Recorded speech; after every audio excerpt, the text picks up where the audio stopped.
Welcome to the On Stage podcast, where we interview musicians and members of the entertainment community. You want to go rob a stagecoach before we start? Yeah, let me see. I mean, it's filling up with some gas right now. Actually, it's got a charging station right now. They're filling up the stagecoach. They don't have enough of them out here. We got to get some more. No way. That's funny. I'm a gas man myself. Yeah. So this is great. So I read all about you, and I was just wide-eyed thinking, what? Barbara Stanwyck? No way. This is amazing. I'm actually meeting someone who literally worked with Barbara Stanwyck. Wow. Yes, And you were what? I sure have. It You were was 4? wonderful. You were like 4 or Well, we 5? did. I was 6.5 years old. Got a call from Hal Roach Studios. I did a couple things before that. I worked at Dancing with the Henry with Abbott and Costello, and then auditioned for Spin and Marty series and didn't get that. I came down with a pink eye, but then we did commercials, Art Link Letter, and then things didn't. It was getting dried out, and all of a sudden we got a call to come down to the studio. They wanted a Indian boy to play an Indian boy with Barbara Stanwyck, and I didn't even know who she was. I was only 6.5 years old, but my parents knew who she was. So I went down there at Hal Roach Studio and auditioned and got the gig. So that was it. They gave me some lines, some Indian lines, a couple things, and I went off. A couple of weeks later, we flew to Utah, Kanab, Utah, and did some filming 2 weeks there. For that, that show's played for years. It's still playing on Western Channel, Stars, and everything. We did 2 weeks also on the Gunsmoke set and 2 weeks on Gene Autry's ranch. So it was a big cavalcade of stars on that movie, and I got to meet all these people. Barbara Stanwyck was really very nice with me. I guess after a while she warmed up to me, and I was kind of like her kid, It's amazing. Wow. So, you're like a living it was a great. It was a great experience. Yeah, I worked with her on the Gunsmoke set. I met James Arnaz, Gunsmoke, Matt Dillon, and he gave me a silver deputy star. I do country music and everything else, but I joined it with my cowboy hat here. We got Hopalong Cassidy, William Boyd was on there, gave me a silver whistle. I met a lot of people on there. Angie Dickinson was doing filming there. I got to take a picture with her. I got to sit on her lap. Wow, that was nice. Wow. And I did a lot of different things back then. Lone Ranger, acting. From 1954 to 55 to 1961, I did a couple things, a lot of different things. Cracker Jack commercial with Jay North and Johnny Crawford in 1959. They were super to work with. I worked on the Art Link Letters show. I did Art Link Letters House Party, all the Franco-American spaghetti commercials and Pillsbury biscuit commercials before the Kids Say the Darndest Things came out. Really fun working with him. I met William Bendix in the same studio. He saw me and we recognized him, and he says, "Come over here, kid," and he gave me a big hug. It was pretty cool. All kinds of stars. Bob Hope was walking through with some elephants through the studio. We met him, and I met so many different people over the years. Incredible. I met Nanette Funicello. I didn't get the part for Spin and Marty, but at Universal Studio. But after the interview, I got to meet Annette, and that was everybody's heartthrob, back then. So wonderful. That's wonderful everyone. times. Tinseltown. You met everyone at Clint Eastwood. Yeah. Wow. Have you ever make my day, right? They made me. You ever met? So did you ever get a chance to meet James Garner? No, I never got a chance. My dad did years later. My dad owned the second biggest pleating company on the West Coast in the 60s and the 70s. And I found out years later, James Rockford used to come down to his shop in his office and meet with him and drink J&B Scotch. So he knew him. My dad was a friend of Richard Alatorre's, assemblyman for LA. And so, yeah, actually in the 50s, my dad and I used to watch Maverick all the time in Downey, and that was his favorite guy, James Garner. So I guess years later he met him or something through some influence or something. I never met him. No, I met other people, but not James Garner. I was on the Kit Carson show. I forgot what I did there. Um, any cowboy stuff, Lone Ranger, Jay So it's hard Silverheels on and like everything. that. I did an episode that's on YouTube. You could see all these movies and stuff on YouTube too.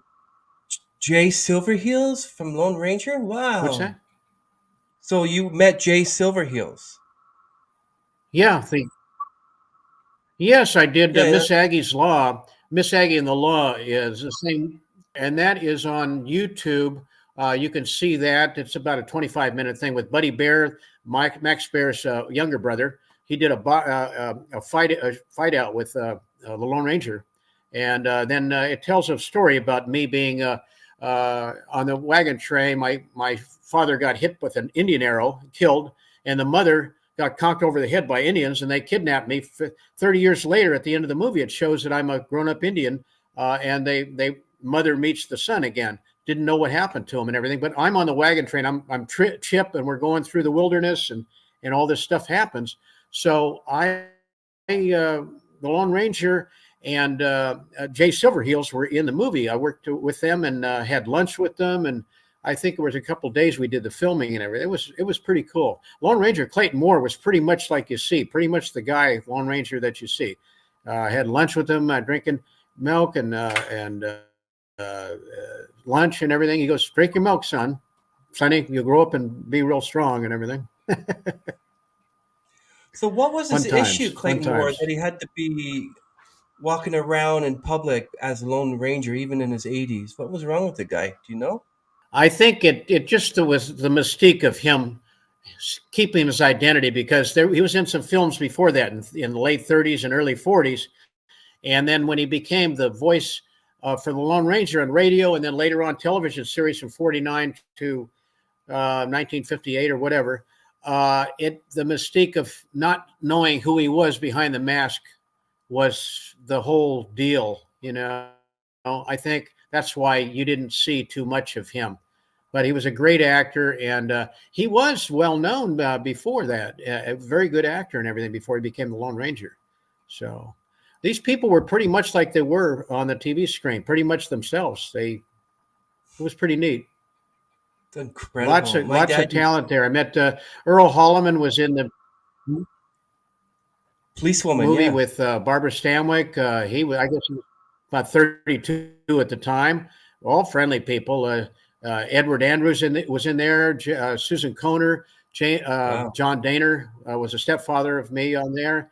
Um, all these people you met back then. I mean, Paul Peterson, my little brother worked on the Donna Reed show. He met Paul Peterson, Shelley Fabre, all nice people, very nice people. Buster Keaton played Santa Claus. They had that Christmas in '63. They had stuffed a pillow underneath his on his stomach to make him look. It was funny, but very great times back then. The music was great back then. The acting, everything was really first class. People were first class back then. My dad and I used to watch Daniel Boone, Lone Ranger, The Rifleman. He liked Chuck Connors. Like that was one of our favorite actors, Chuck Connors. Yeah, yeah. You you can't beat them. There were all those TV shows and everything. I watched them too. I was sitting down munching on a cereal and stuff like that. All those commercials, and you still watch the same old movies. Andy Devine, Wild Bill Hickok, Annie Oakley. All those shows were great back then. The TV set was the biggest babysitter for baby boomers back then. In the Hmm. '50s. Great stuff. I mean, the first TV program was Kukla, Fran, and Ollie, or the Texaco Theater with Milton Berle. I think that was probably a year or two before I was born, and I didn't see those. And then you had Sid Caesar had his show, and some other people. We grew up with Engineer Bill, Green Light, Red Light. Bill Stala, and Skipper Frank, Bozo the Clown, all those people. That's my era. Great times, great time. Those were the best years the Big Valley. Those were the best years for westerns. There was no cell phones, there was no internet. It's just pure analog TV with the big cathode ray tube, the black and white series, Gunsmoke. I was on for like 21 some odd years. We liked Amanda Blake. We liked the Cartwrights.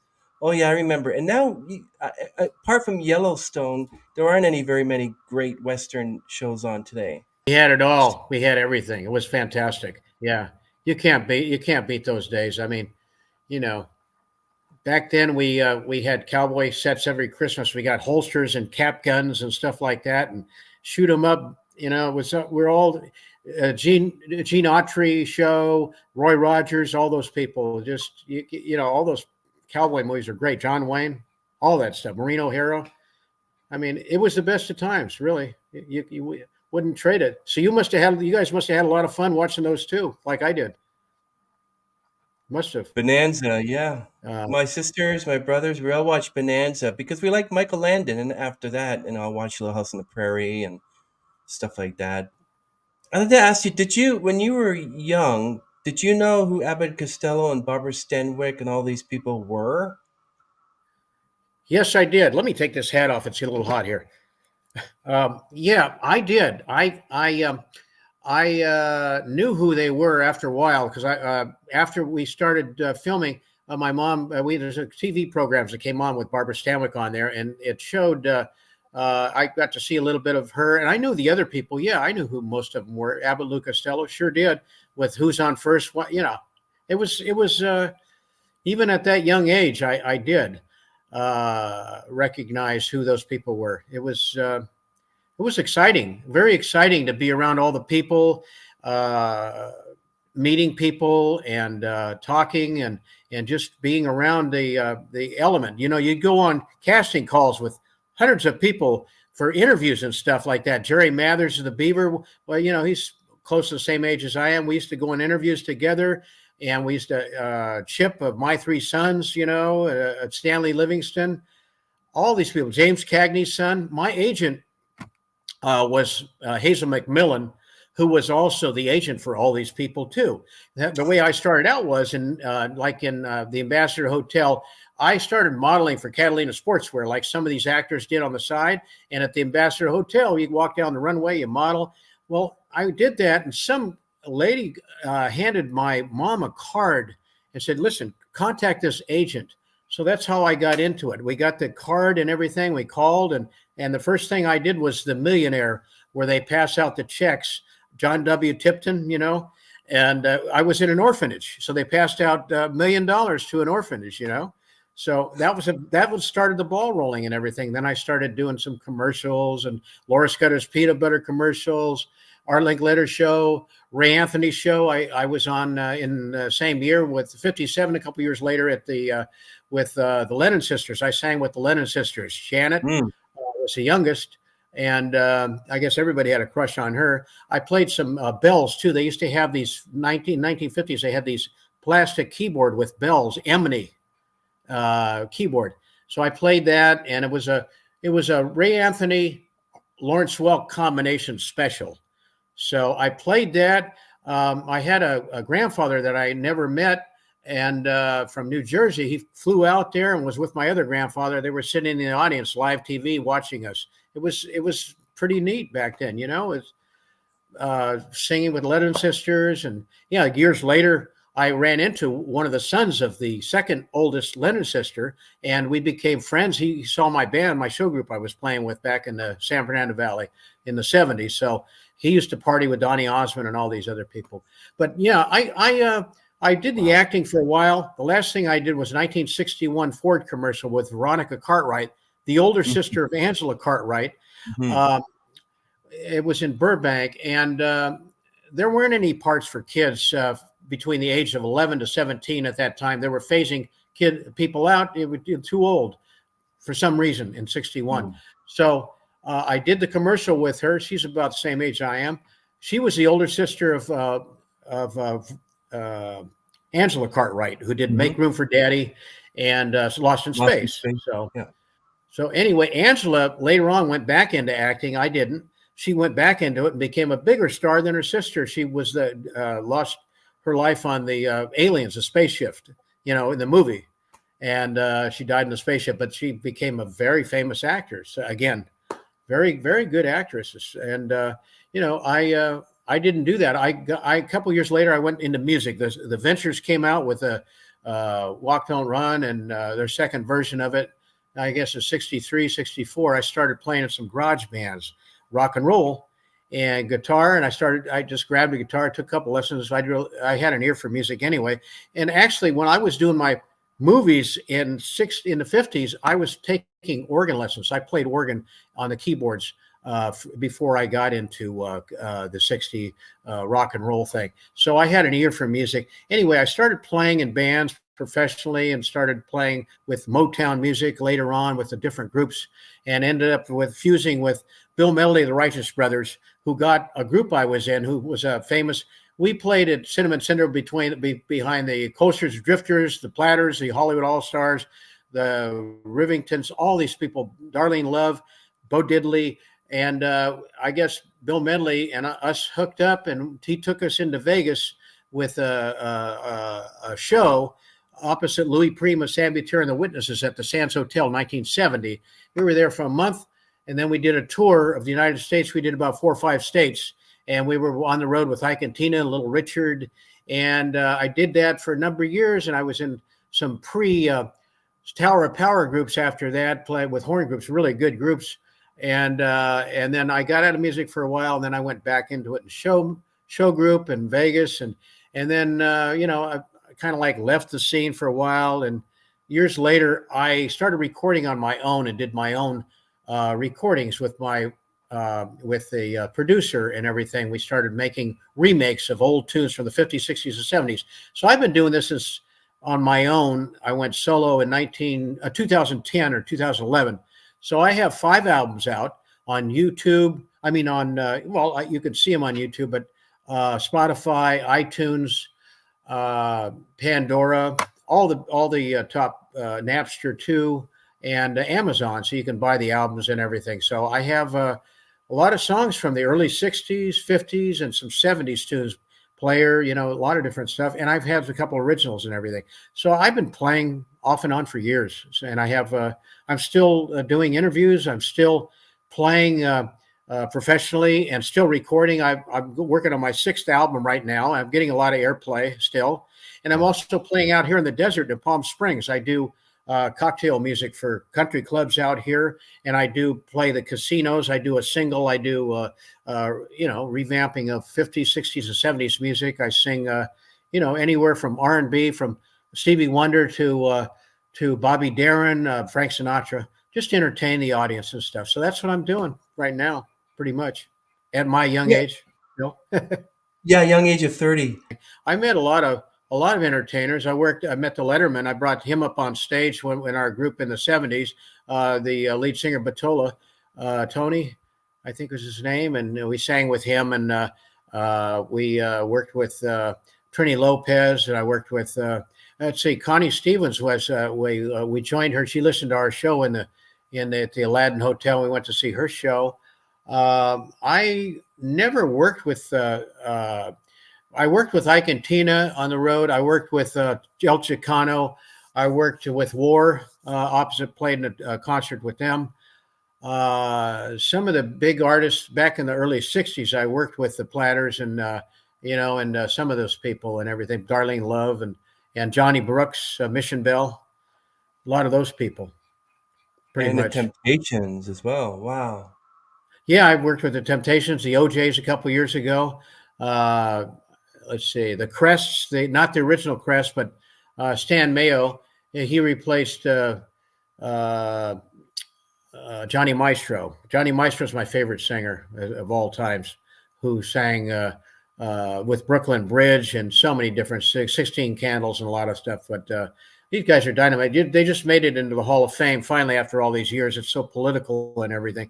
I've been doing a radio station myself. I'm Oldies and More Radio. I'm a DJ on that too, and I play some of my tunes, but I play a lot of the songs from 50s, 60s, and 70s. And station owner has been around for years. Joe T. Soda Shop, just very, very dynamite people and everything. So I do that, and I'm still playing and everything. And there's so many. I intend to do some interviews myself with some people in the future. I have a couple of different people picked out, even some other DJ, other stations too. So if you ever want to do an interview, you're welcome to join me. Sure. I know this is I'm kind of jumping up and down here, but my favorite group is the Grassroots, and I see that you actually shared the stage with them too. Yes, I did. I worked with their guitar player, Terry Furlong, in '78. We had a trio called TL&T, Terry, Lynn, and Terry. The drummer is Rita Coolidge's drummer. But before he joined her, we had a nice trio. We did a lot of solid original tunes and stuff with air, like we used to play songs by Player and every kind of people, Robert Palmer, a lot of top tunes. We had great harmonies and everything. And playing with the Terry was a really cool, because he was a songwriter with Epic Records, and he had all the studio time in Burbank because he was a friend and partner with the owner of Devonshire Studios in Burbank. So we were recording in the next room with Weather Report, from Jaco Pastorius. They did a lot of jazz and stuff, and we had a lot of original tunes, and we were in there recording. And so in that time, I was working with the guitar player, the Grassroots, and we were putting together tunes and things like that. It was fun. It was cool back then. Yeah, quite a lot of accolades there. Well, first you were an actor, and then you're a musician. What's next? Well, if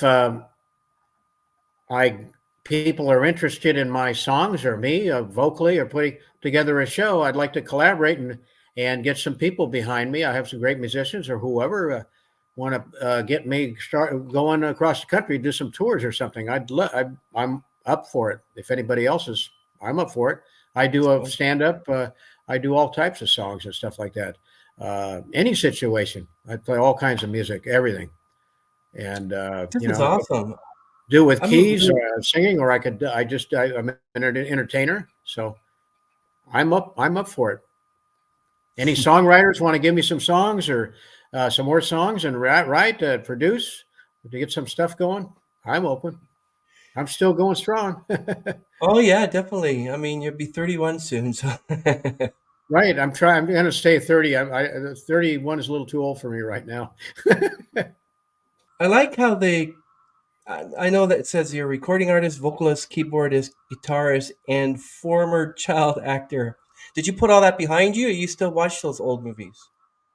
I watched them. They came on last week. I saw it. I mean, everybody calls me. They go, "Hey, your movie's on." I go, "Well, I've seen it a million times, but okay, I'll watch it." And then I saw The Lone Ranger. That was on too. That one episode I was in. I went and looked at Dancing with Henry or Abbott and Costello, and I saw the movie a couple months ago, and so that's about it. I don't see any other things that I did after that or before. I mean, all the commercials and any other thing that I did. There's probably in libraries at CBS or something like that, cutting room, or you could probably research it. But I did the first Jif commercial, peanut butter commercial, 1960, and it was a pilot. That's why you never see it. But in 1960, Jif peanut butter came out, and it was really a good tasting peanut butter, a lot better than what they had out there. So, I mean, it wasn't hard doing the takes, even though I had to go through a half a loaf of bread and almost choked on much peanut butter going down my throat and everything. But no, I haven't seen, those are pretty much what I've seen, those three movies and everything. So, yeah, I was pretty much a child growing up and everything. I went to education in Downey, my school, and I moved to La Mirada. I worked when I wasn't acting in high school. I was a gymnast. I was a gold medalist and wrestler in gymnastics and wrestling. And I was playing my music back then, but I studied. I went to college, back to school, got a degree. Years later, electronics and engineering technology. And I've done many things. I worked in the garment industry, a salesman, optics. So chief cook and bottle washer, actor, child actor, and musician. So A lot of different things. So did the director say, "Okay, you ready, Terry? Eat the Jif peanut butter"? And did it make you sick? What was your reaction? Did you have to, "Oh, this is great," and as soon as the camera turned off, cut, you're like, "Ugh." Yeah, that's about it. That's about it. Yeah. Oh, okay. Yeah. Oh, this tastes so good. God, this is. And then I started go. Okay, take one. Okay, next take. Try it again. Can I clear my Oh throat? my Yeah, goodness. you can clear your throat. Oh, the lights are getting too hot. Oh, I'm sweating. Oh, well, that's no, it wasn't that bad. I'm just kidding. Maybe a couple takes or something like that. It was easy. Laura Scudder's peanut butter commercial was a little tough. That day was lights were hot, and I did go through a half a loaf of bread, and I was kind of like going, "Hey, this is getting to be too much," you know. But most of the commercials were good. Art Link Letter Show was good. The Franco-American Spaghetti. It was live TV, and I used to say, "What's for lunch, Mom? I'm starved." And they said, "Franco-American spaghetti here," and then you'd eat, so it was simple. The only thing doing the biscuit commercials were terrible. They used to spray the biscuits to make them shine, and whatever they sprayed that with, they tasted horrible. I mean, you'd start to eat the biscuits and you'd start to gag. I mean, it was like, you're trying to make it look like you're enjoying it. It was horrible. Yeah. I don't know how I got through that one. Oh my goodness. So child actors today, do they have more of a leeway because of all the technology, or do you think the child actors today are no different than when you were in movies? I would think that they are different because of the media, social media, and being exposed to a lot of their iPhones and a lot of the information that's you can generate online. What you're supposed to do, what's expected of you. I mean, I can't really put myself in their position because I mean, I'm not doing that as a kid anymore. But I would assume it's different because uh, they probably have more information than we did. Our parents used to say, "Well, try to get the part and go in there and do what they want you to do." They probably have a lot more information or spoon fed these days. I mean, even back then there were a lot of stage mothers and fathers that were you said you better do this or you better do that. My parents weren't like that, but some were just they forced their kids. Like, you could see Joan Crawford if her daughter was an actress, a mommy dearest. There were people like that. I mean, you've experienced that in the baseball games when you're bringing up your son and everything. The parents get jealous, if your son's going to be a pitcher. But no, right now, I think they probably have. It's easier for them in some ways, but in some ways it's harder because there's more people and more competition, even more. Even though there was a lot of competition back then, probably even harder now. So people probably have more extras jobs and everything as extras. Like my son was in the Forrest Gump movie. We never pushed him. He was in advanced drama, and he met Tom Hanks and everything, and he was in Forrest Gump, but he he didn't have any other in 91 or 92 didn't have any information other than just go be an extra. But I think there are more extra jobs on for people, even on the Young and Restless and some of these soap operas and stuff like that. I think it's different these days. I do. I think, and I could be wrong, but there's more information out there now than they had back then. Yeah, wasn't that a whole issue with Full House when they had the Mary Kate and Ashley Olsen playing Michelle? A whole thing about how twins are used because children or babies can't be under the light too long, so they have to switch them. That would make So, sense. Yeah, exactly. I so have think. you ever, so if you ever watch Full House, you'll notice that the little girl Michelle, would either be Uh-huh. Kate or Ashley. So would either be They've been Mary doing that Kate for or years. They've yeah, been doing that for years, I'm sure. Yeah. Yeah. Well, yeah. they had twins. They had um, you know, back in Lucy, when the little Ricky was a little kid in the crib, I went to high school with the Braglia brothers. They were Italian brothers, Terry and Larry Braglia. They're my age. and they were the twins. I didn't know this 2 years later. And I think they used lights back then in 1951, 52, when they were like kids or something like that on the roof. Yeah, I'm sure they did that back then. They've been doing all that stuff for years. But over the years, I mean, they've got a wealth of information. What would help would make it easier for people. I don't watch a lot of soap operas. I haven't watched any since the 60s, really.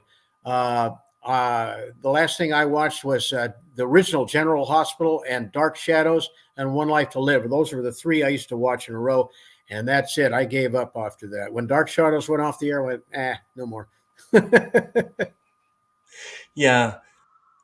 Yeah, so when you were a child actor and you started maybe singing on set, did go through your mind, well, wherever you were singing, at home or on the set, was it going through your head as, hey, this another talent I have, maybe I should pursue it? Like, why go from acting to music? Like, what was there that happened? Well, I had an ear for music. I could hear things. Before I played, I heard the theme song. My parents got me an organ with the money we made. It was money I made from the movie with Barbara Stanwyck. And I heard this theme song from Cisco and Pancho on TV. And I was able to pick it up and play the notes and everything. I heard it and I tried to duplicate it. So I started copying. I heard things like, a lot of people have a gift for music, that they have a gift for this or they have a gift for that. So that was it. That's pretty much how I got into music. And I love to play chords, and I started learning to play all these show tunes with my mom. My mom was a singer, and at home I used to play Carousel and all the King and I and all the stuff, Student Prince, all that stuff with her after learning to play and accompany her. And then I graduated into taking some classical piano and some pop and some little jazz. And, so I played that later on when they got me a piano. And I just had an ear for music. So singing, I always had harmony. I always sing in the back seat of a car. Well, I've been working on the railroad, and harmonize. And I'd kind of like show off that I could harmonize with my parents or my brother if they were singing or something like that. So that's how that started. Then after years of playing, I always sang harmonies. Maybe I sang one or two tunes, but the Creedence Clearwater came out in '68 with Born in the Bayou. So I took a stab at that, and everybody says, you know what, you need to be a lead singer. So that's what started the whole thing. So I went off in different directions. I was singing Blood, Sweat, and Tears, all kinds of stuff. So as far as the singing voice, I started doing a lot of leads back in '67, '68 with my vocals and everything. But I always had that harmony in the back seat of the car and my ear for learning, notes and stuff like that. That's pretty much where I got that. Plus, my dad, out of the Navy, he took some harmonica lessons. He was pretty good at playing harmonica, and he bought me a little harmonica, and I used to play along with him until I almost swallowed it. It was so small in my mouth. I wouldn't have been able to talk. I would have been able to just make notes coming out of my mouth like a whistle or something like that. Lucky I didn't swallow. I almost swallowed it. So no, I had an ear for that. So pretty much ear, and then you take lessons. You learn to read. And then sometimes you cheat. You don't want to read the notes because you have you can hear and hear things. But, just a combination. I took lessons years later, too, to enhance everything. So pretty much that's it. Yeah, with singing. That's really awesome. So were you familiar with Ike and Tina Turner's marriage problem that they had? Did you know anything about Ike when you were sharing the stage with him, and what Yes. kind of man he was? Yes, I did. Being that we were at the Bob Eubanks owned club in the traffic circle at Cinnamon Cinder, very popular club back in the '60s that had a lot of performers, a lot of the top performers, the Platters, the Coasters, the Drifters, all those people. Ike and Tina, we met them, worked with them opposite stage, and met them when dressing in the dressing room and everything. A couple years later, we went on tour. We were with them for a whole month with the Ikeettes and Ike and Tina, and they were broke up. They were split up when we were in Miami and Hollywood, Florida, and we knew they were separated, and Ike wasn't talking to her, and she wasn't talking to Ike, and you could tell, they wouldn't even look at each other. They wouldn't talk to each other. She would just walk on this side of the lobby where the room was, and the other side, and and no, it was not. It was nobody was talking to anybody, so we knew what was going on. So, and Ike was, he was friendly, but kind of just I don't know. I never thought of him as a great guitar player, but he was okay. Okay. He had, he recorded the first rock and roll song back in 1951, Rocket 88. So obviously he had some talent and he knew a lot of people and he could play. He was a good rhythm guitar player, but and he knew how to arrange stuff. And we knew their musicians, Soko with the drummer, and we knew Sorty on the sax and all those people. We used to party with them and stuff like that. So Ike and Tina, Tina was friendly. She was the hardest working lady in show business I've ever seen. I mean, she just hours and hours were those routines in Miami, working the Ikettes and making them do that. It was like I was looking at the Army, looking at them going through boot camp or something. Like, it was just amazing how much stamina these people had. Ike would just sit there and go, "Oh, okay, hey, how you doing?" Sit there pretty much, But what a combination, Little Richard was very funny, very, very funny, and great piano player, fantastic piano player. So he'd always tell, his show and everything, he'd always tell the bartender to shut up, in the back. He was kidding. It was a show, but he was so spontaneous with everything. He'd just make things up and just outrageous. I mean, but, I didn't care for getting too close to him because, I'm, I don't know. I'm just old school. You know what I mean? Were there some big acts that you totally missed out on, or they didn't want you part of it because they thought, oh, the caliper of our artists and not, we don't want Terry around them. Did you ever get that kind of attitude? Yes, from everybody. No, just kidding. That's hilarious. I love this. I love this interview. Go ahead. Let me see. I auditioned for a couple groups. Let me think back. I auditioned for I auditioned for one time. I can't remember any top groups. I auditioned for Ambrosia. I was going to audition for Ambrosia, but I sold my keyboard, my B3, and they needed a B3 player because they lost their B3 player, and I wasn't going to get another keyboard, so I couldn't do that, obviously. I auditioned for the Babies. John Waite was a singer. Oh, Every time I think of you, I went down to in Hollywood and auditioned for the Babies, and they said, "Okay, sounds good. We'll give you your number." And then a week later, I found out I didn't get the job. Jonathan Cain from Journey got the job for the Babies. Oh, so, yeah. Ouch. So I didn't get the gig. I rehearsed all these songs and everything, and oh well, And then let's see. No, not too much. No, I never really.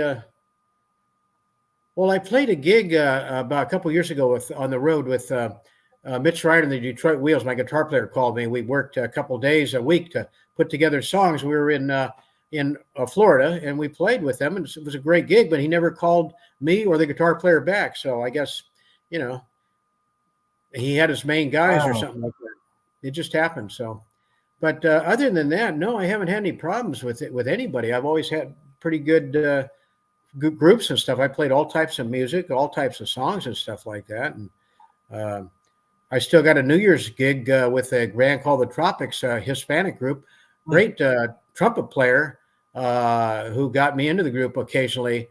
They play all kinds of R&B and stuff like that. And he was the first trumpet at USC above Herb Albert of the Tijuana Brass.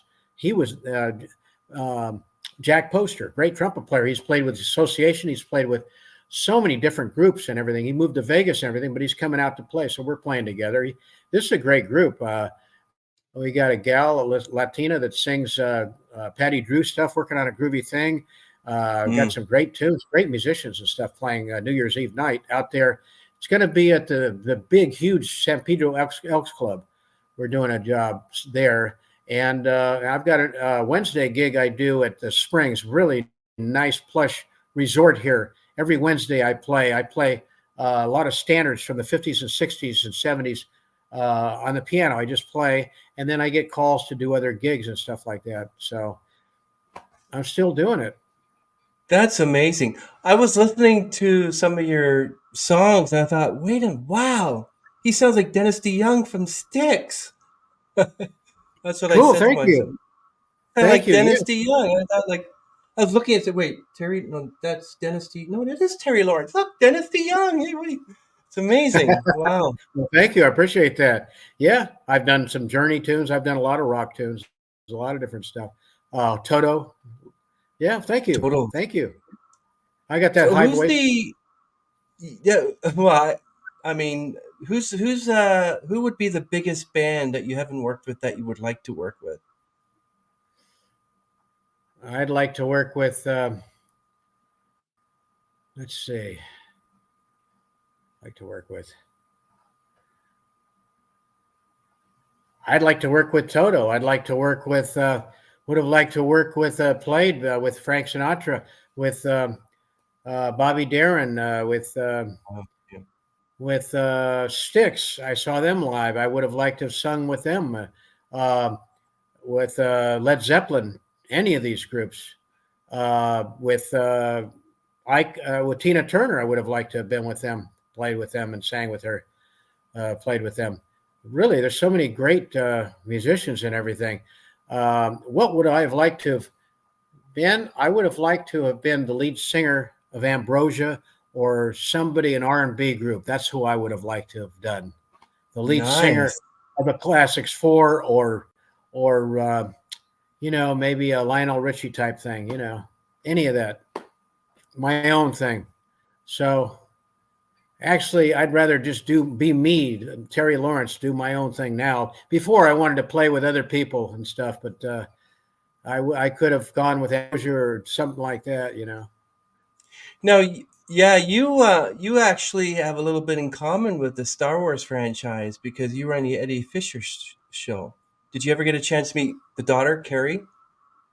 No, I was on the Eddie Fisher show on live TV, and they had on stage at NBC in LA here, they had these kids singing on a fake wooden trolley. Ding, ding, ding went the trolley, clang, clang, clang went the bell. So we were singing a kind of musical thing. And then uh, Eddie Fisher's wife, Debbie, was pregnant with Carrie at the time. So Eddie Fisher picked me out of that little train and held me up on live TV on the microphone and said, "This is what I want to have, a little boy." And he didn't get a little boy. He got Carrie. So that's all I remember about that. It was live TV, and he picked me up. I remember he picked me up and put me on live TV. That was a compliment. And then all I remember is that show, and my parents took me out afterwards and asked me, what kind of toy do you want to get? You were on your show. So I said, take me, I want to get one of those Captain Swords with a jewel on it or something like that, yellow jewel. So they took me out and bought me a toy after that. That's all I remember. So I take it you didn't get a chance to meet and greet and become a little bit close with Debbie Reynolds, I guess. Well, I was only about 4.5 years old at the time. This is 1955 or 19. I was 5, 1955, 54. And I didn't know, she wasn't there. It was just Eddie Fisher. I met Eddie Fisher, and he was very gracious and everything, just like Lawrence Welk and all the other people. So that's pretty much where it was.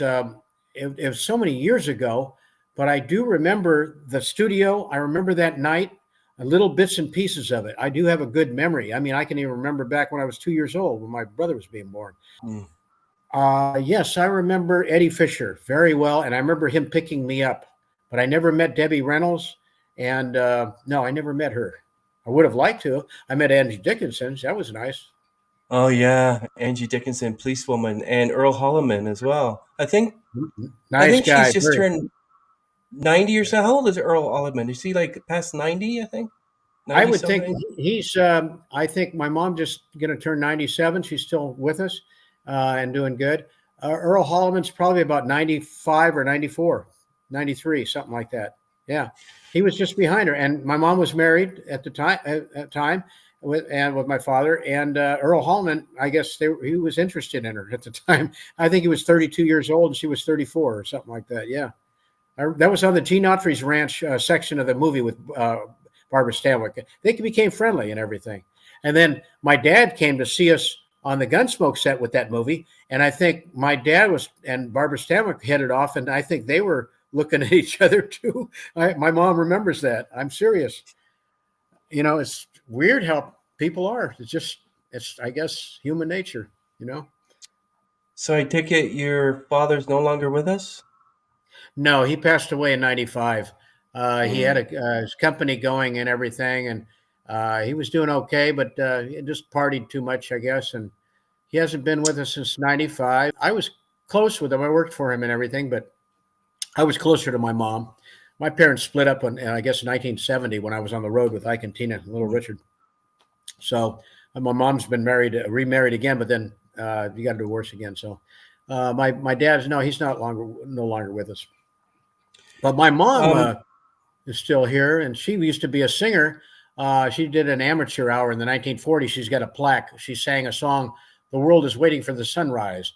So she did that. It's still hanging on the wall. So she's a good singer, very good. She did all the stuff from Carousel. Like she looked kind of like sang like who's the gal in Carousel? Was in the Partridge Family. Uh, Shirley Shirley, Jones? Shirley Jones, yeah, she was sang like her, and she looked like Doris Day. So combination, and it was so easy to play behind her. I mean, I try to play now, and she can sing a little bit, but she doesn't want to do it that much anymore. So, and at 97, she can still tap dance a little bit, but very little. But amazing. I guess I've got some longevity in my life. Yeah, was there ever a time that your parents were arguing back and forth? Why did you put him so young into acting? Why this? Why that? Or were they like, oh, let's get him in acting because then they had dollar signs going through their eyes? Dollar signs. He's going to make lots of money. He's going to make us millionaires. He's going to pay the bills. What was going through their heads? No, they had their arguments like any other family and everything, but no, they just were interested. My dad really didn't want me to be in it. He wanted my mom's attention more, and he didn't want us to be going to interviews and stuff like that. That's the only issue there. But my mom said, "No, my son's got a chance to do this." She was interested in because she wanted to be an actress. She was living through me, but she wasn't a stage mother. So she went out there and just told listen, if you don't like it, lump it. So that was it. My dad was pretty forceful, but they almost split up because of that. Because he didn't want her bringing me to interviews, and it's a waste of time and all this other stuff. So we didn't listen to him, and we did what we want. And then after a couple of years, my mom, I wasn't doing the acting, but I guess actually my dad tried to get me earlier to get my mom to work for him, and so she wouldn't be taking me these interviews. So she ended up working for him years later as a secretary, doing the payroll and everything else. So yeah, that started the last year of that commercial and everything. I think that's yeah, pretty much. So yeah, my mom was really good with the people. She talked with Earl Hallman, with James Arnaz. She was friendly with everybody. She was kind of like a Doris Day, just they hit it off. I mean, they just talk, and I'm going, well, what's going on with these people? I like to meet them too. I'm sitting there going, I'm just a little kid, Okay, I'll do my acting part, They were my parents were real strong personalities, both of them.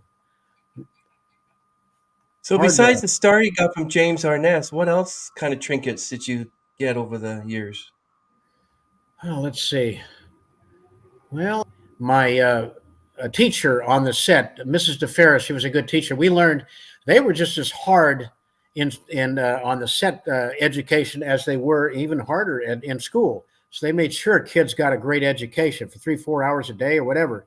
And she was a great teacher. I learned a lot, and she took me under her wing. We used to go to her house later on, before and after the movie. She gave me. She was an artist, and she had pictures she painted of the San Juan Capistrano mission in San Diego, and just in San Juan Capistrano, not San Diego.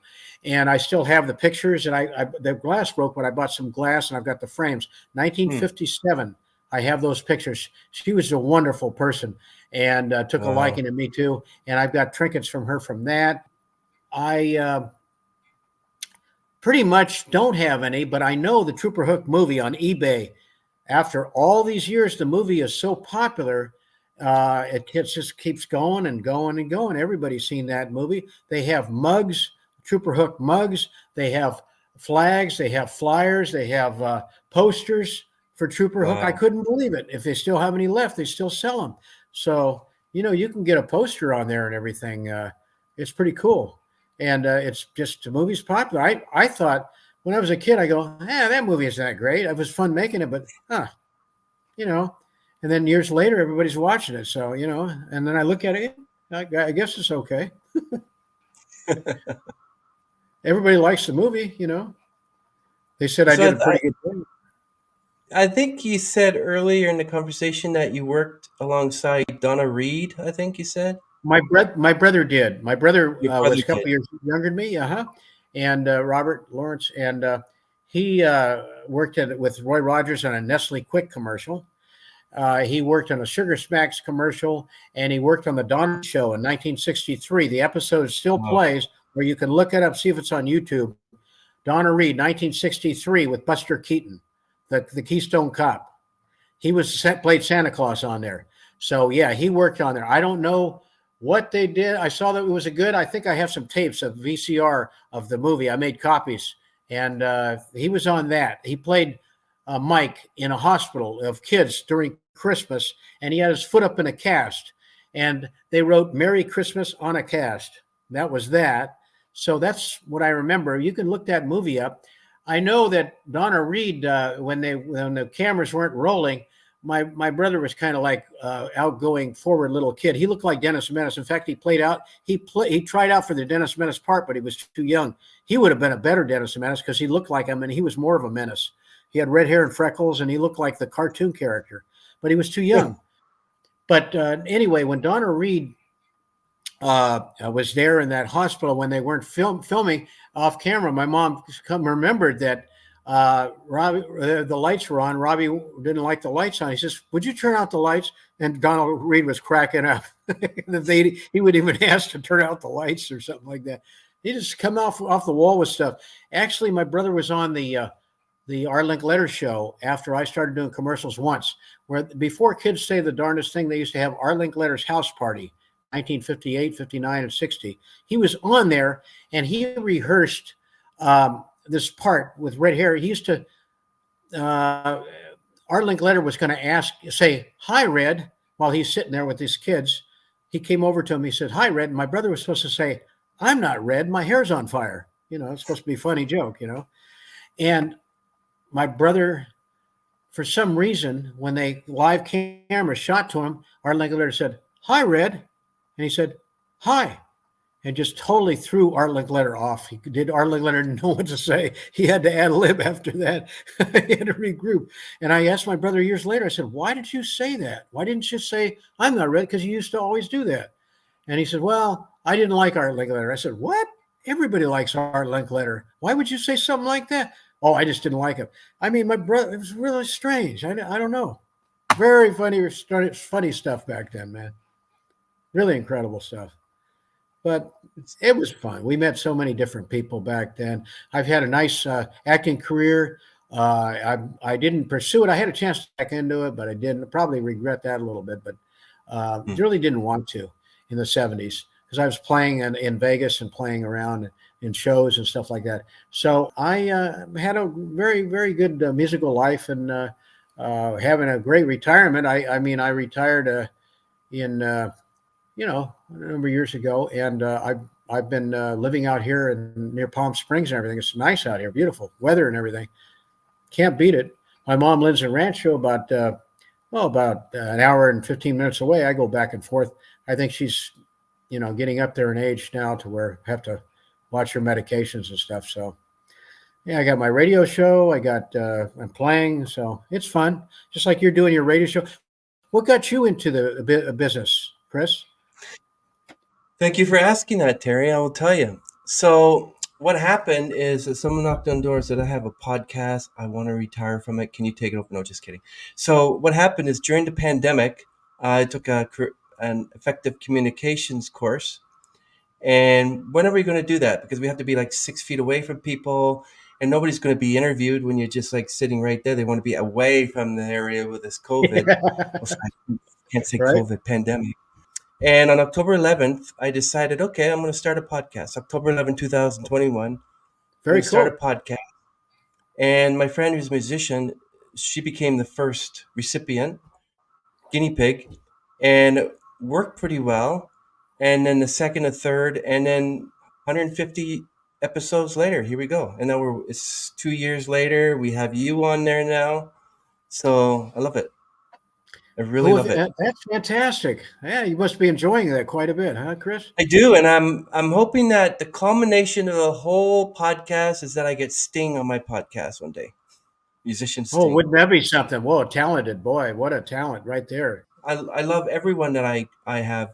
I get to talk to them. I get to know them. It's good to have like you know. I mean, years ago I knew this guy who was photographing all these big top artists, and I'm like, how come he gets to do that? I'm a photographer too. And then lo and behold, I open a podcast and people want to be on it and everything. Now it's like, I'm the master. So I may not be taking photos and pictures of musicians, but I get to talk to them. Many of them I've become friends with. I get to have them on 2 or 3 times. I can have you on again. It's great. Yes. I'm the host. I can do whatever I want, and I love it. I enjoy it. It doesn't get better than that, man. I mean, you get to No, talk, you get to interact. It's better than taking pictures, really. Yeah, because you but get to find I out love it. a wide variety. Yeah. I love it, and I hope it keeps going. I hope to do episode 600 one day, and I just love it. Oh, you will. I'm sure you will. Yeah, you're a great host. Yeah, no, Thanks. it's when you're doing what you like and you get to interface and talk and you get to ad lib and just stuff off the cuff of your head and stuff like that. It just feels really good because I mean, after this COVID thing, everybody was so confined, or I mean, I got through it. It Mhm. wasn't that bad, but now we get to you get to control, you get to do things you want to do and everything, and yeah, you couldn't have picked a better field and everything like that. I mean, just you meet so many people and it's fun. It's very gratifying. Yeah, yeah. I've got It is. my microphone here for my radio show later on. So, you just try to do different things. You just experiment, have fun. Just fly by the seat of your pants. It doesn't get better than that. Yeah, but yours is basically audio, though, right? Your radio show is audio only. Yeah. Basically, audio. That that one is. There are radio shows that aren't like podcasts and stuff, but yeah, mine's audio and everything. But it's many different countries around the world, and it's from the owners. Basically, been around for years and everything. I was on his show years ago with my songs and a couple interviews. He knows a lot of people. Chris Montez, a lot of people in the East Coast. So it's a great station and everything, but it's all audio. Yes, it is. But it's a good station. I mean, I got 4,000 or 5,000 songs. I've got songs from the 50s, Patti Page. I mean, I can go to Tennessee Waltz from 1950. Then I can go back. I can go to 1957. I can Bobby Rydell. Or I can go to the 60s. I can do Player. I can do Journey. I can go all the way up to 79. I don't, the 80s I played, but I like the selection. They give you a nice broad selection of different tunes you can play. And I even talk about my acting career on there. I talk about, I play my songs on there. No, maybe a couple, but it's fun, and, you just, another thing to do. And then, you do that and I go play and a couple of days later and just kick back and watch my streaming series or something like that. That's It's a nice great. life. There's a lot of musicians that I met. Some of them are not too very proud of their acting career.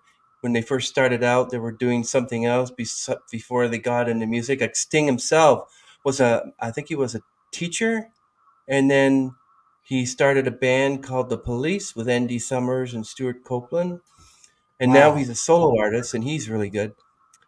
So it looks like you just like to share everything about yourself, your acting career, which is great because I was a little afraid to bring it up because I'm like, does he want to talk about that time he was a little kid and he's like, working with Barbara Stanwyck? And Barbara Stanwyck, wow, Big Valley Gate. And that's awesome. Big Valley and Annie Oakley, all the stars. Yeah. I was quieter when I was younger, and I was a little shy to. I didn't want to. I act like if I talked about myself, I'd be bragging too much. But I guess you got over it over the years. It doesn't matter anymore. I mean, you had a life. Well, enjoy it. Talk about it. Whatever. Who cares anymore? And I didn't have any negative thoughts about anything back then. I mean, I can't remember anything really, except my old man was a little cuckoo sometimes, but everything was great. I wouldn't change anything. I wouldn't change the world. How many songs do you know Terry off by heart? I would say vocally, and when I play R&B gigs and things, probably about 200, 250, Wow, probably. seriously? And then if I play, we call all the standards, maybe about 300-400 songs. So do you refuse to play things like, okay, you're going to laugh. Do you refuse to play songs like by Britney Spears or Taylor Swift or any of those ones today, like Beyonce? I don't. Well, Beyonce talented. I wouldn't. I don't care for Britney Spears songs or the persona or the way they show or some other people. I like Lady Gaga. She's great. I play her stuff, but I don't care for Britney Spears or the other ones you mentioned. Which one? Beyonce. Taylor I would. Swift. Taylor Swift. I don't care for her music. I know she's really popular. She's she made it and she's doing what she's doing for a number of years, but I don't care for that music. I like Shania Twain. I like crossover country. I've done country on a country album and stuff, but and done original music. I've played with the bass player of George Strait and Emmylou Harris, a steel player and stuff like that. But as far as some of the crossover country, some of the people, they're just repeating and trying to make it sound more modern, hooks and stuff like that. So I like, you can go from Merle Haggard to, Dolly Parton and Kenny Rogers and stuff. If even the 90s, I was doing that stuff. But as far as, no, there are some people I refuse to play because I don't care for their music.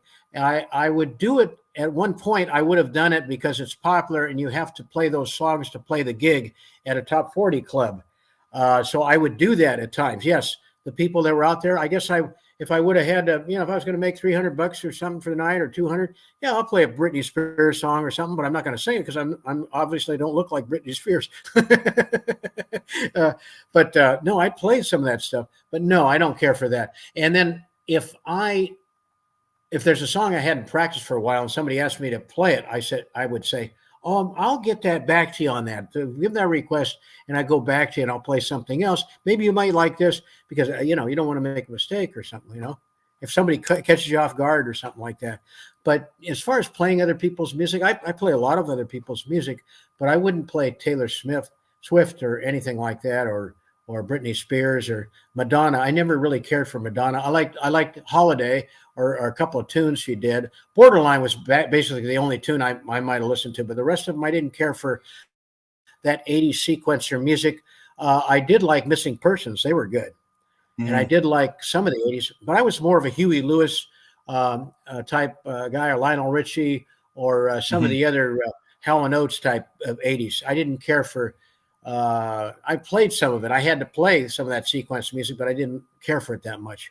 I like funk and groovy music and stuff like that, groove and Motown, and maybe a lot of the syncopated stuff with horns and stuff. But I didn't care for. But it was popular. You make a big buck. You make bucks doing that stuff at that time and everything. But I never cared for Madonna. I didn't care for some of the lyrics. I didn't care for the persona.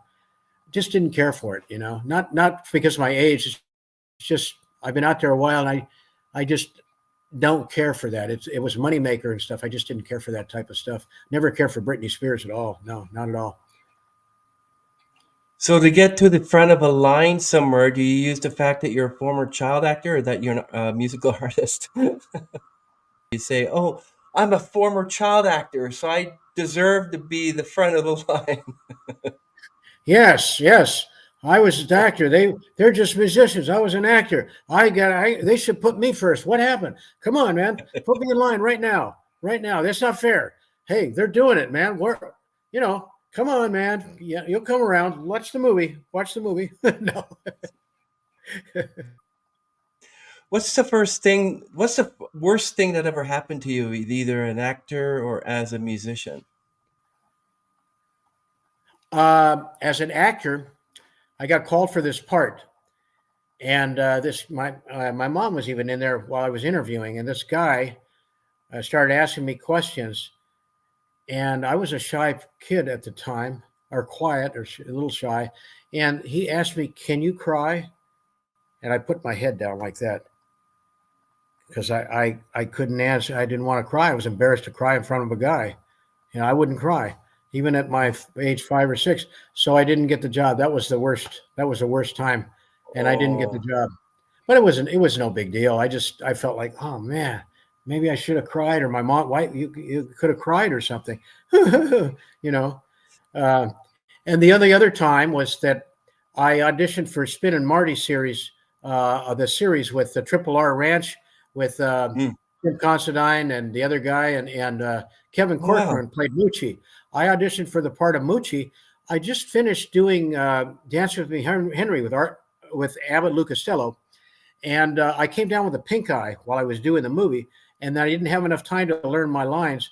But I got in there and I auditioned at Universal Studio, and I didn't get the gig, and that felt bad. But I realized, that I couldn't do it because I didn't feel that bad. But look who got the gig: Kevin Corcoran, producer. Noreen Corcoran was on Bachelor Father, his older sister. What talent, man! The guy, I mean, Old Yeller, the movie Old Yeller. He played that a couple years later. Out of that, it would have been me. But man, that's guy's a hard act to follow. I'm not taking anything away from myself, but I didn't feel that bad about it because I didn't have time to learn my lines. I was sick, so and I probably, maybe it would have been a close call. Who knows? So if it wasn't acting and it wasn't music, what would you have been doing? I think I would have probably tried my hand at just school, just keep going to school, and maybe gotten my degree earlier and probably gotten into, could have been tried engineering or maybe art or probably art or sales or something. I wasn't interested in business at that time, but probably art or psychology or something. I would have been I got tried to get a doctorate in psychology. You don't make any money doing that, even with a doctorate, but probably something along that lines. My father probably would have tried me to come into the garment business to take over, but I hated it. Hmm. Although I did work my way up to a manager at one time there, but I probably would have done education. I know that when I was 3 years old, I was uh, going to what is it, preschool before elementary school, and they were teaching us to tap dance, and we were Really? learning and cartwheels and everything. I was a gymnast and everything, but later on, but Wow. they were teaching us. I was 3.5 and 4, and I got a call from the school district. I could go to school, kindergarten, and I probably shouldn't have. I was born at the end of the year, November. I should have held back a year, but I said, "Yeah, Mom, I want to go." I was doing good in preschool. I remember.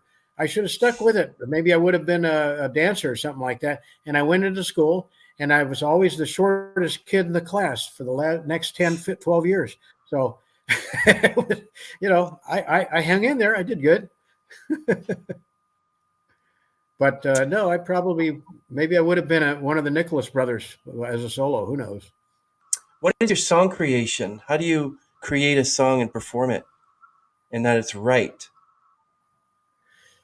I listen to the song, and if I'm doing somebody else's tune, I try to go through and sing it with my own style, but first their way, and I'll learn the phrasing, and I'll go through it a number of times. I'll look at the words, I'll memorize the words until I can get it, or pretty soon I'll have to do the song a couple of times looking at a computer or something while I'm singing it, and then I'll learn it. And I'll have to look at the chord structure and see. I can hear that thing, learn it real fast, and play with it. Look at the chords, arrange it to what my song, the chorus, verse, the chorus. First, start out with the intro of the tune, to where I'm going to play and come in with the intro of the chords. Maybe it may be a 2-5-1 progression or something like that. It starts out with F, G, C, or whatever it be, as for instance, and maybe a melody line, and then go into singing the first verse and know when that first verse comes in, have that memorized, and then it'll go to maybe a chorus, and then back to the second verse, and then a chorus again, and then maybe a bridge from there where a solo comes, or a singing bridge. So I have to look at the structure and arrange that that way. If it's something more complex, I'd have to look at the notes and the chords and see what the timing signature, the phrasing of something is. Like a trumpet solo would be triplet, or something, and I have to compensate to do that, to play that, and remember that that's on the sheet of music, or just remember it from memory. So I learned the song, in particular for each song. I have to. It all depends on the situation and the ending too. So that's pretty much what that is. Or if I'm doing a show, putting a show with different musicians that I put together for streaming, I'll ask everybody for their songs, and they'll give me all their songs they think they can do, and I'll have to weed out which ones are going to work for the show, the timing, and my songs too. And I'll have to organize it to where it looks entertaining for people to put together the show, to start it out. Oh, you introduce the artist or myself, and here's the show, and then go into the first tune, and then a segue into, okay, and now we have Julie's going to sing this song right here, and she knows her part, and then what the ending is going to be, the finale and everything. So you have to organize all this song. You have to look at the timing. If somebody's going to do a movie or tape or something like that, you have to do it. But everybody, you have to get a buy-in. All these people want to stick in their songs all the time. You can't do everything everybody wants to do. You have to shorten it a little bit. So that's the way it goes. Well, that's interesting. So, what about gospel? Do you ever kind of take a hold of some gospel music and start singing that as well? Yes, I have learned a couple gospel tunes over the years. I've done some Elvis stuff with some top Elvis entertainers, the world renowned Elvis people. How Great Thou Art. I have played on a worship team back in the 90s a couple of times, gospel music with some black singers, playing behind them, Wow, keyboards and singing. nice. I played some gospel. It's great stuff. I love gospel.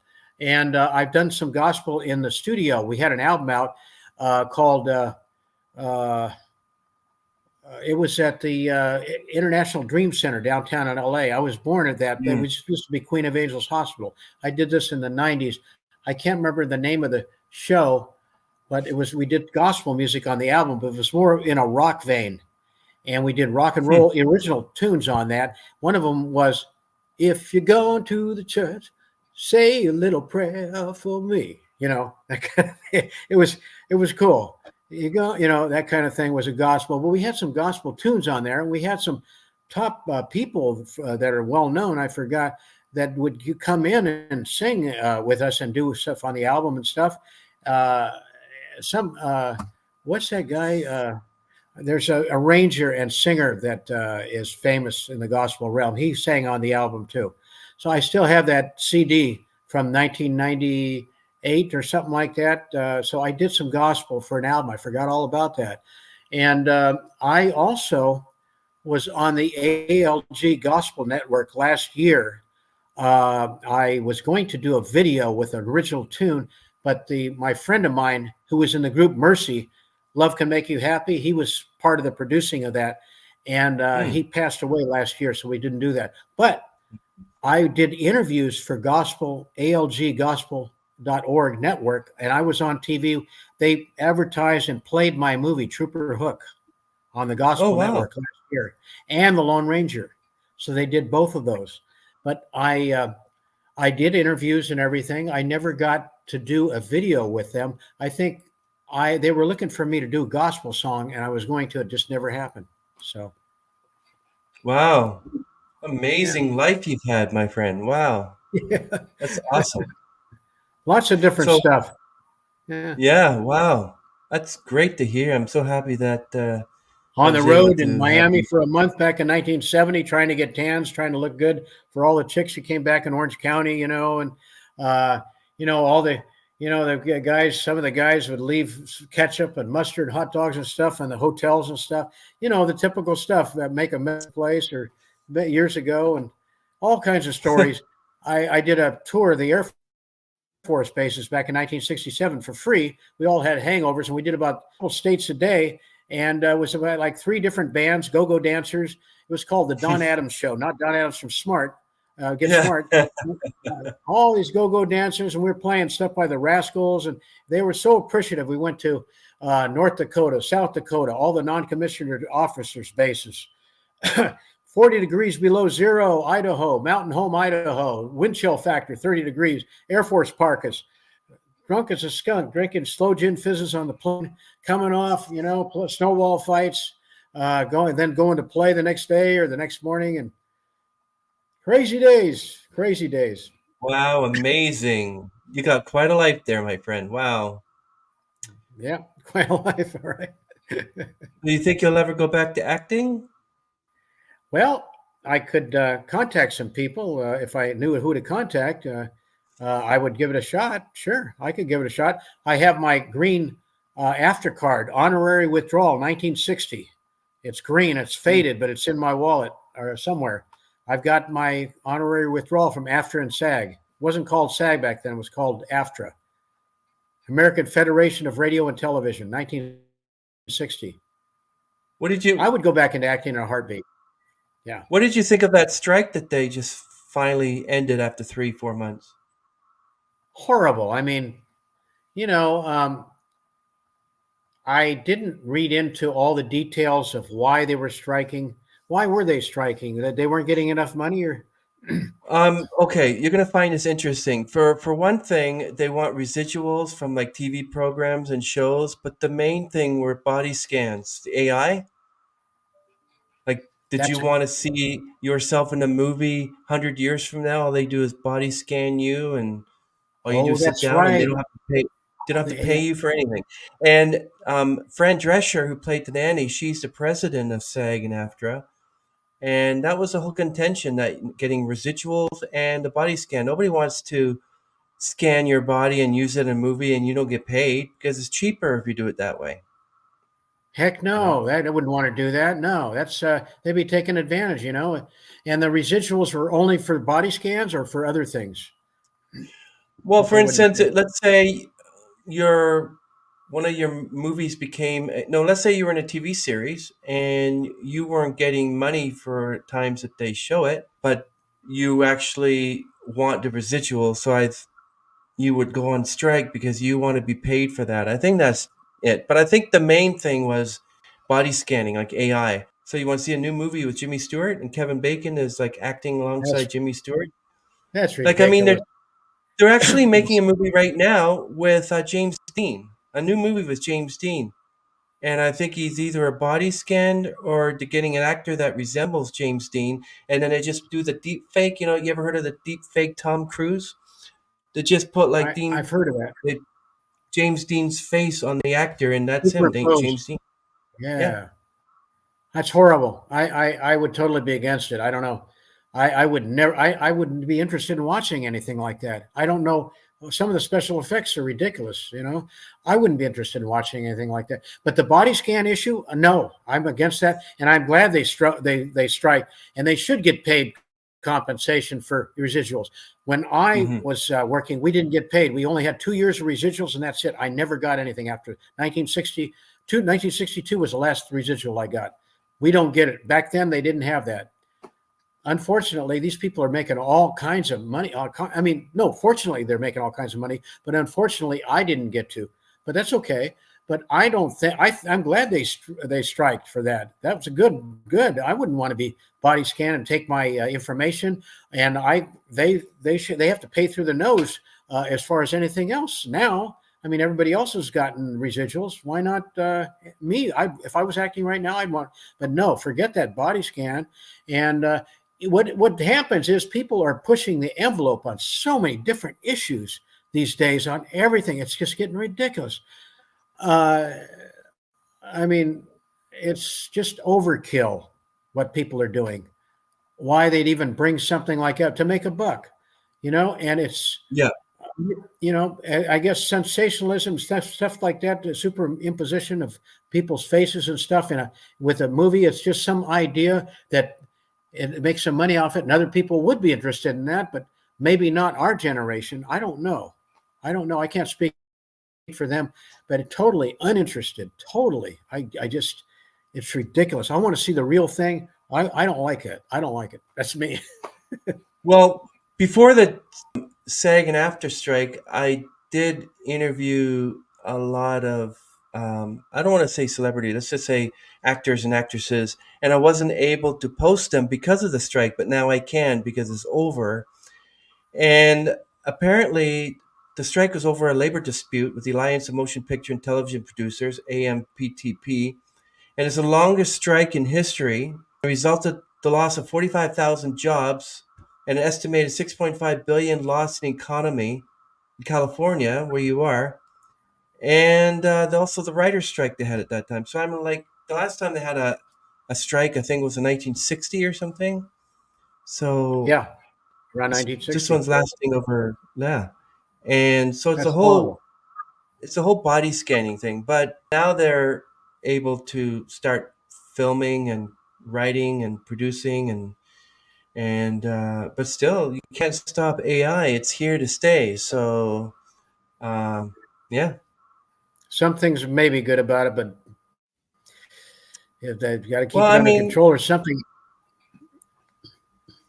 well, I don't know. Did you hear that new Beatles song "Now and Then," which is considered to be the last Beatles song?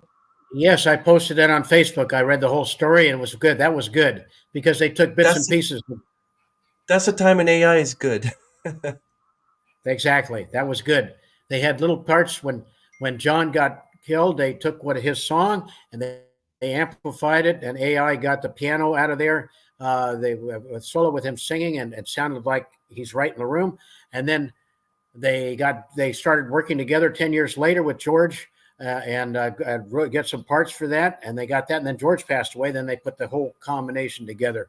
Great Yeah. story, great song. My son turned me on to that last week, 2 weeks ago. He sent it to me. I go, wow. I checked it out, and so I started reading it and stuff, and I posted.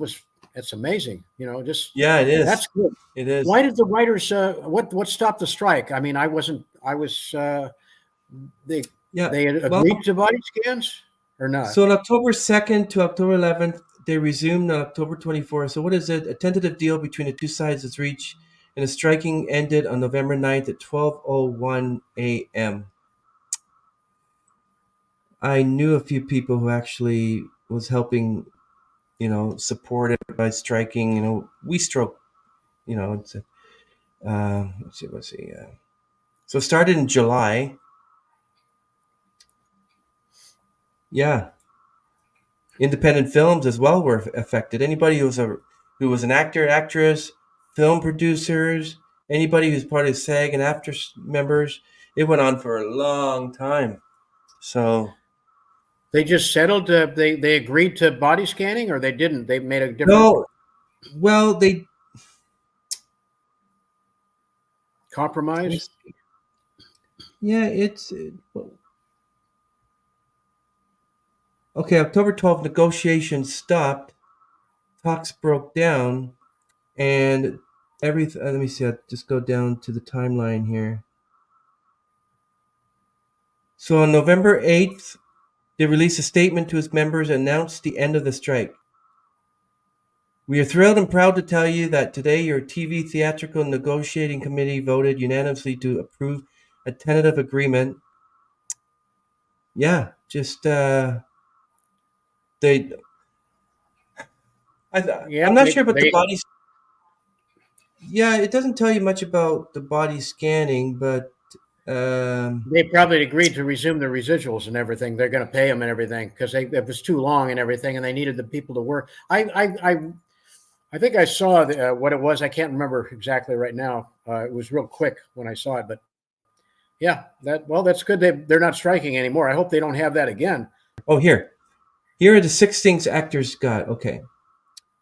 minimum compensation increases, streaming bonuses, disclosure of viewership stats, limits on artificial intelligence, minimum number of background actors, and relocation bonuses. That's what they got. There you go. That evidently was good enough for them to go back to work. That's good. Limited AI. Yep. And film and TV producers must obtain consent from actors to create and use their digital replicas, as well as specify how they intend to use that digital likeness. Actors are entitled to compensation at their usual rate. So it was like, okay, I can't really be in the movie because something happened in my family, whatever. So I need 3 weeks off. But I'll give you my body. You can scan it, and you can put my image in your movie. But come on, I want the money for it. So that's basically what they're Oh, doing. that makes sense. That's Yeah. good. That's a happy medium there. That worked out good. I'm glad they got back to. I'm glad they got back. Yeah, But I that's don't know good. what minimum number of background actors mean. Uh, oh yeah. Under the new agreement, TV shows in West Coast cities, 25 background actors, up from 22. And in the West Coast, minimum jumps from 57 to 85, so they're getting more. Relocation bonuses, a benefit of up to 5,000 a month for 6 months, a 200% increase on the previous amount. Yeah, so that's basically it. Just I don't know what disclosure of viewership stats mean. I don't know what that means. And the Disclosure. streaming bonuses, so your movies or your TV shows, whatever, you'll get paid for every time that is streamed. They have to disclose how many their statistics on how many it's paid, and everything. That's the disclosure they have to. They will have Yeah. instead of hide information. But I think the producers uh, uh, went for those things. They lose a lot more money. Everybody's still on strike than they would if they didn't agree to these terms and everything. So, they lost too much money. So they had to do 200% though. That's a lot. They got a lot. The actors got a lot of that.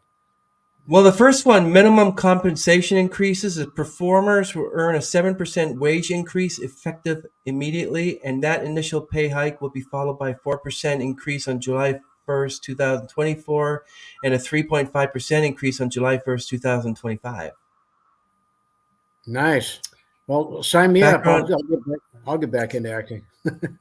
background actors, stand-ins, and photo doubles will immediately earn an 11% wage increase, followed by the same 4% and 3.5% hikes as general performers. Yeah, so why not? That seems Get back into it. exactly. I might as well. I think I will. Have to call a I don't couple know. people. I think it was the whole AI thing that got them to strike because say, you know what, I don't want my image used because I want to be paid for it, you know? But then it comes to the point where you can find many of these celebrities' photos on the internet and you can use one for your photo on a YouTube thumbnail or something.